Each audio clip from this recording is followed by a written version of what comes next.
원인도 제각각, 증상도 제각각. 불안감으로 인해 삶의 어려움을 겪는 이들이 있습니다. 오늘의 주제, 불안장애. 먼저 랭킹으로 만나보시죠. 과거 방송에서 사람들이 무섭다며 불안을 호소했던 정영돈 씨. 본인이 불안장애임을 밝히며 몇 차례 활동을 중단하고 휴식과 치료에 전념하는 시간을 갖기도 했는데요. 최근 복귀한 한 육아 관련 프로그램에서 처음 불안장애를 치료하기 시작했을 때 상담을 통해 치유받았던 사실을 언급하며 시청자들의 공감을 불러일으켰습니다. 정영돈 씨의 모습에 많은 사람들이 함께 공감하고 힘을 얻고 있어요. 앞으로도 좋은 모습 보여주시기 바랍니다. 오디션 프로그램에서 호소력 짙은 목소리로 결승 무대까지 오르며 사랑받았던 가수 요아리 씨.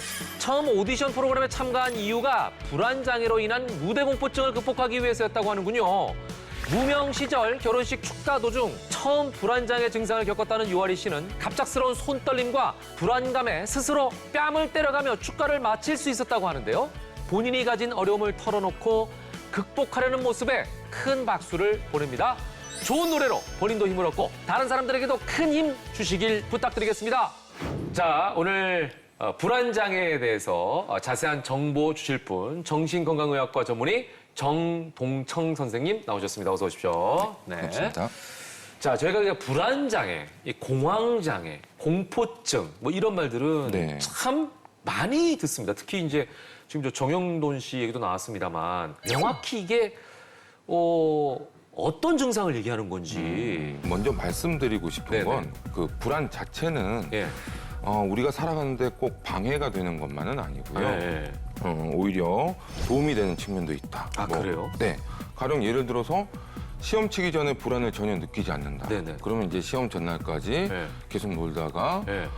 시험은 정작 망하게 되고 그렇죠. 뭐 아주 그냥 네. 뭐 시험이 뭐야 뭐 이럴 수 있으니까. 그리고 높은 곳에 올라가도 공포감을 느끼지 않는다. 네. 그런 경우에는 그거 더 위험하네요. 네, 오히려 나무에 올라갔다 떨어져서 다치는 그런 위험이 더 증가하게 되는 예. 거죠. 이처럼 불안은 우리를 위험으로부터 보호해주고 우리가 해야 하는 일들을 미리 예. 준비할 수 있도록 도와주는 그런 측면들이 있는데요. 문제는 이 불안이 너무 심해져서 일상생활에 오히려 방해가 된다면 그때는 불안장애로 진단을 하고 적절한 치료를 해야 되는 거죠. 자, 그러면 불안장애가 생기는 원인이나 이유는 뭘까요? 대부분은 어떤 유전적인 소인과 네. 어떤 환경적인 소인 이런 것들이 복합적으로 작용하면서 예. 발병을 하게 되는데요. 아, 이게 그 네. 집안 내력도 있는 거예요? 집안 내력도 있죠. 오. 네. 그리고 이런 유전적인 부분, 개인의 성향 예. 이런 것들이 타고나는 부분이라면 네. 환경적인 요인이 작용을 하면서 네네. 불안장애가 발병을 하게 되는데 회의를 앞두고 있다, 발표를 한다. 그러면 정상적으로도 뭔가 불안을 느끼고 좀 긴장하게 되고 그렇잖아요. 근데 이때 뭐 너무 긴장을 해서 실수를 하게 된다. 네.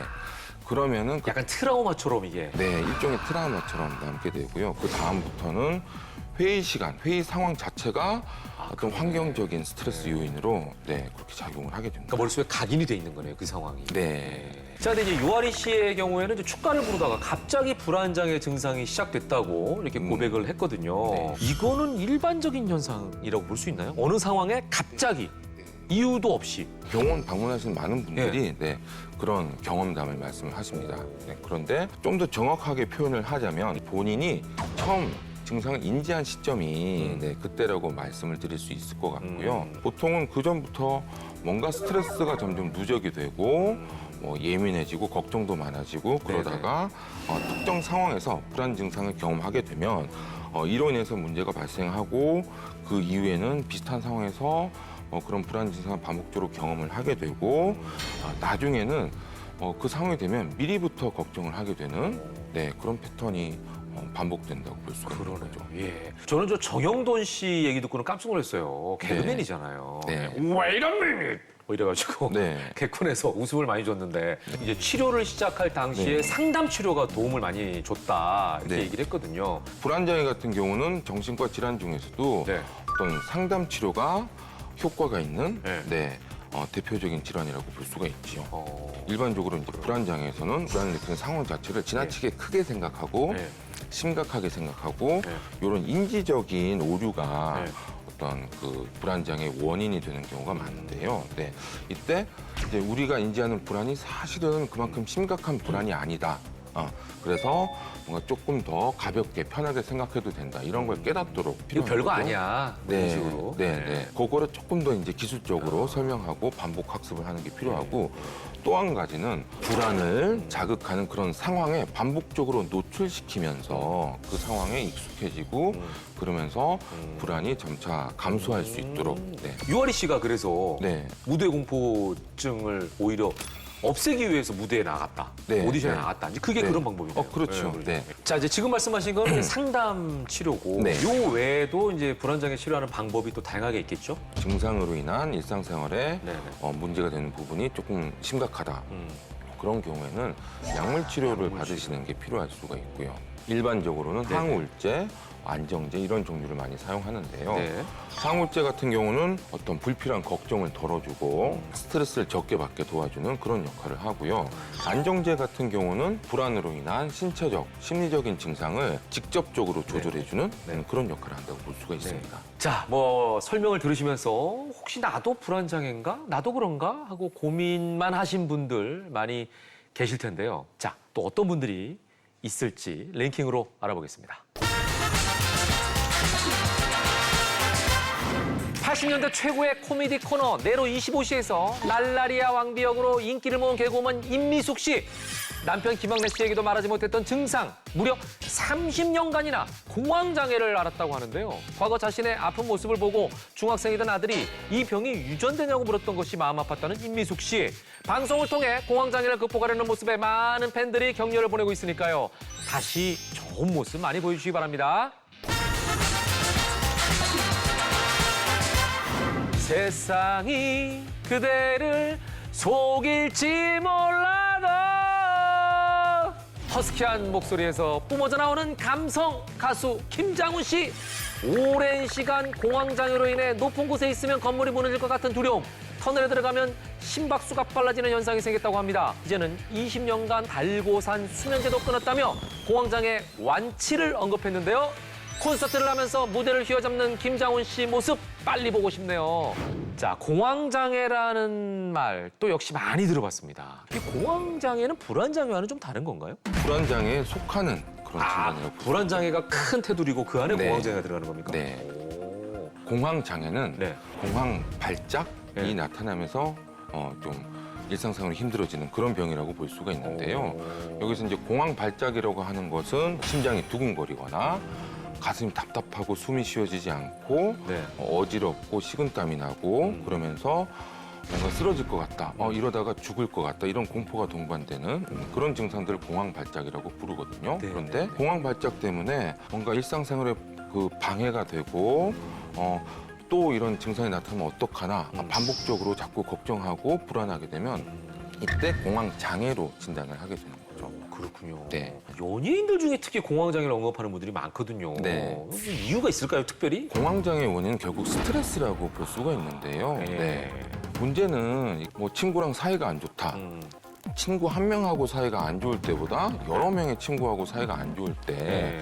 그때 아무래도 스트레스를 더 많이 받는 것처럼 아무래도 시청자를 다 상대해야 네, 되니까. 네, 그렇죠. 어떤 대중들의 평가에 노출이 되다 보니까 예. 스트레스의 양 자체가 더 많을 수밖에 없을 거고요. 그리고 인터넷으로 표현을 하다 보면 예. 아무래도 이제 마주보고 예. 얘기하는 것보다 더 공격적으로 예. 뭐 걸러지지 않은 표현들이 네, 많다 네. 보니까 스트레스를 많이 받으실 수밖에 없는 것 같습니다. 참 아이러니하네요, 그죠? 예, 네. 시청자분들, 대중들의 사랑을 받아야 되는 직업인데 네. 오히려 또 그분들을 통해서 스트레스를 네. 많이 받는 직업. 네. 야, 예. 자, 이런 공황장애가 일반적인 생활을 하는 평범한 사람에게도 혹시 그럼 나타날 수 있습니까? 그럼요. 네.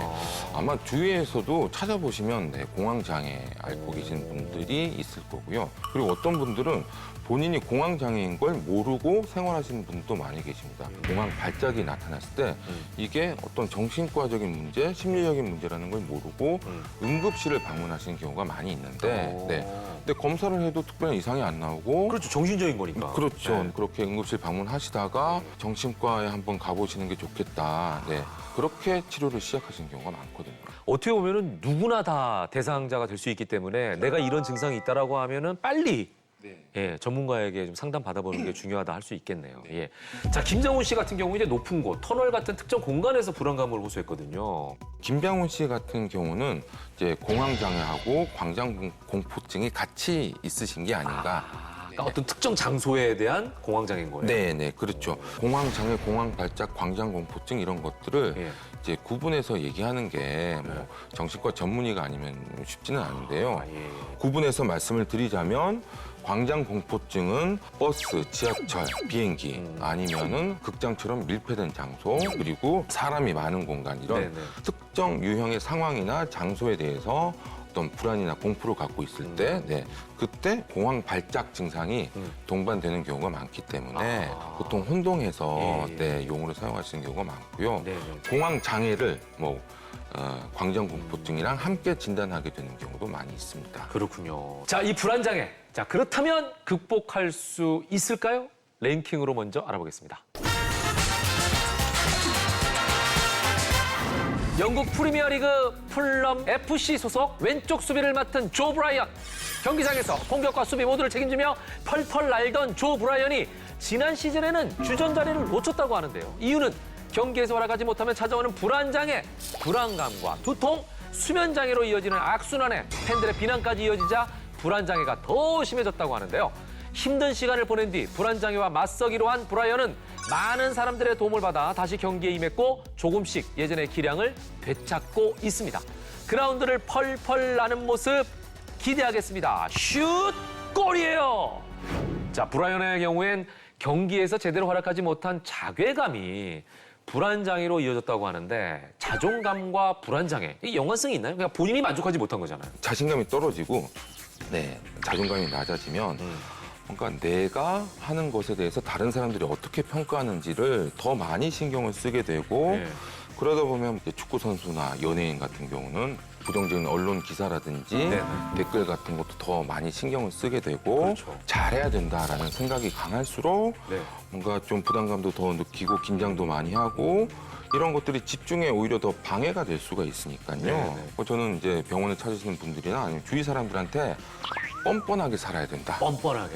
네, 뻔뻔하게 산다는 게 뭔가 다른 사람의 기준에 맞추기보다는 내 기준에 맞춰서 스스로 판단하고 자신감을 갖고 그런 부분이 중요한 것 네, 같습니다. 네. 또한 그 브라이언의 경우는 주변 사람들의 도움도 많이 네. 받았다 이렇게 얘기를 하거든요. 네. 그러니까 본인뿐만 아니라 실제 주변의 도움이 치료에 영향을 많이 미치지 않을까 싶어요. 주위의 비난 네. 이런 것들이 불안장애를 악화시킬 수 있는 것처럼 예. 주변의 어떤 지지 이런 것들이 마찬가지로 불안장애를 더 호전시킬 수 있는 그런 측면을 말씀드릴 수가 있고요. 네네. 근데 여기서 좀 조심해야 될 거는 단순히 힘내라, 네. 열심히 해라, 너가 이겨내야 된다. 이거는 오히려 좀 부담감을 더 크게 만들 그럴 수도 수 있겠네요. 있거든요. 나 때문에 괜히 가족들까지 더 피해를 보나? 걱정하고 힘들어하는구나 그런 좀 죄책감까지 가질 수가 있습니다. 그래서 괜찮아, 넌 할 수 있을 거야. 좀 기다려주고. 그렇죠. 서두르지 말자 예. 이렇게 격려해 주시는 게 필요할 수도 있습니다. 그렇죠. 그리고 뭐 네. 가서 아까 말씀하신 대로 뭐 상담 치료나 네. 약물 치료 같은 게 네. 그게 이상한 게 아니고 일반적인 치료다라고 네. 또 얘기해 주는 게 네. 중요할 것 같아요. 자, 불안장애, 불치병은 아니지 않습니까? 예, 이를 극복하기 위해서는 환자나 주변인이 기억해야 할 점들이 있을 것 같은데 어떤 점들을 꼭 기억했으면 좋겠습니까? 불안장애라는 건 결국 그 불안이 이제 내 주변 상황을 해석하는 그런 습관의 문제라고 말씀을 드릴 수가 있는데요. 네네네. 상황을 필요 이상으로 부정적으로 생각하고 필요 이상으로 걱정을 많이 하기 때문에 네. 불안이 더 심해지고 이게 불안장애 수준까지 나빠지는 건데요. 네. 바꿔서 말씀을 드리자면 그런 습관이 바뀐다면 네. 나 자신이 불안장애로부터 이제 자유로워질 수가 있는 거거든요. 네. 근데 이제 문제는 3살 버릇 8까지 간다고 그렇죠. 그런 습관에서 벗어나는 게 쉽지 않으니까요. 맞아요. 혼자서로 잘 안 된다면 네. 그때는 뭔가 이제 전문가의 도움을 네. 받아서 네. 함께 이겨나가는 네. 그런 생각이 필요한 것 같습니다. 예. 팔다리가 아프거나 감기에 걸려도 내가 지금 아프구나 병원에 가야겠다라고 생각하는 게 치료의 시작 아니겠습니까? 불안장애도 마찬가지인 것 같아요. 전문가의 도움을 받으면 다시 건강해질 수 있으니까요. 두려워하지 마시고 진료를 선생님 말씀처럼 꼭 받아보시길 권장합니다.